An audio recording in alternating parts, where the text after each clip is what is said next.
Our gospel reading for this morning comes from Mark's gospel. As Brett mentioned a few weeks ago, sometimes the story doesn't begin where we join it, and this is certainly the case of this reading. This story really begins as Jesus asked the disciples who he is, and out of that, Peter has confessed that he is the Messiah. And immediately on the heels of that great profession of faith, Jesus begins to teach them the words of our reading this morning. Listen to what the Spirit is saying to the church. Then Jesus began to teach them that the Son of Man must undergo great suffering and be rejected by the elders, the chief priests, and the scribes, and be killed, and after 3 days rise again. He said all this quite openly. And Peter took him aside and began to rebuke him. But turning and looking at his disciples, he rebuked Peter and said, "Get behind me, Satan, for you are setting your mind not on divine things, but on human things." He called the crowd with the disciples and said to them, "If any want to become my followers, let them deny themselves and take up their cross and follow me. For those who want to save their life will lose it, and those who lose their life for my sake and for the sake of the gospel will save it. For what will it profit them to gain the whole world and forfeit their life? Indeed, what can they give in return for their life? Those who are ashamed of me in this adulterous and sinful generation, of them the Son of Man also will be ashamed when he comes in the glory of his Father with the holy angels." The word of the Lord. Thanks be to God. The young couple beams as they bring their infant daughter forward to the front of the sanctuary for baptism. Proud grandparents and other relatives are all smiles as they view this from the vantage point of their pew right up front. And much to the dismay of the pastor, flash guns start to go off as these relatives produce digital cameras from their pockets and purses. And as the sacrament of baptism begins, the pastor asks the parents if they desire that their child be baptized, and then asks, relying on God's grace, do you promise to live the Christian faith and teach that faith to your child? The congregation also promises to do its part in helping the child learn to follow Jesus.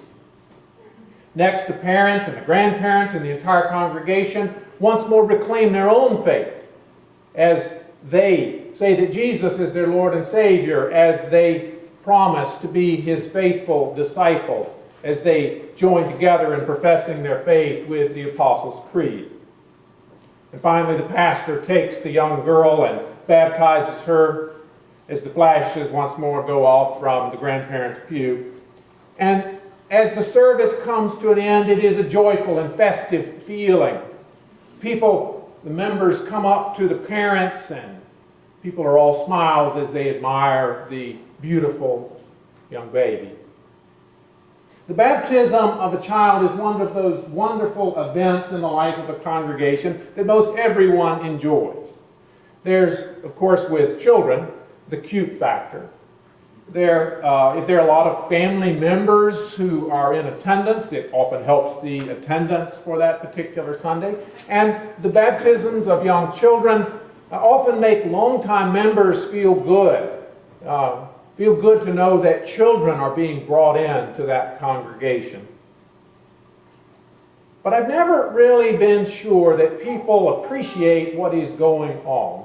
I often wonder if folks grasp and understand exactly what just happened in a baptism. Now, it makes perfect sense that even folks who are only vaguely religious would still want to get their children baptized.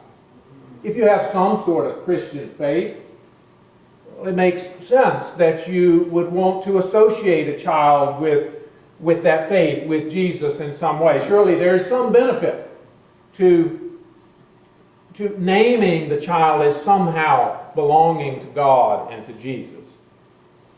But what of those promises we make at a baptism? Promises by both parents and congregation to live out the faith and to show and teach it to a child. Now, like Val said at a wedding, promises made at baptism are usually made with every intent of honoring those promises. The problem usually isn't intent. It's rather a lack of understanding, a lack of appreciation of the effort that will be required, of the sacrifices that may need to be made. And so as the years roll on, and that now 7-year-old little girl who was baptized says to her parents that she doesn't like going to church anymore, and that in fact she wants to sign up and play Sunday soccer, her parents, who want her to grow to be a person of faith, acquiesce.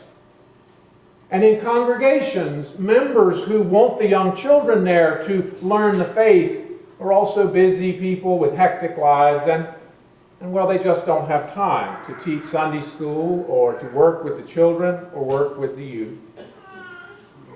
And I suspect that Peter and those other original disciples would understand. After all, they answered Jesus' call. They promised to follow after him. Just moments before the reading we heard, Peter has boldly made his confession of faith, announcing to Jesus, "You are the Messiah."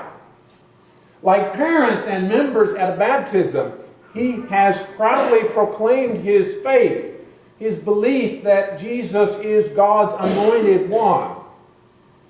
Peter fully intends to follow after Jesus, and then Jesus goes and messes it all up by explaining exactly what that means.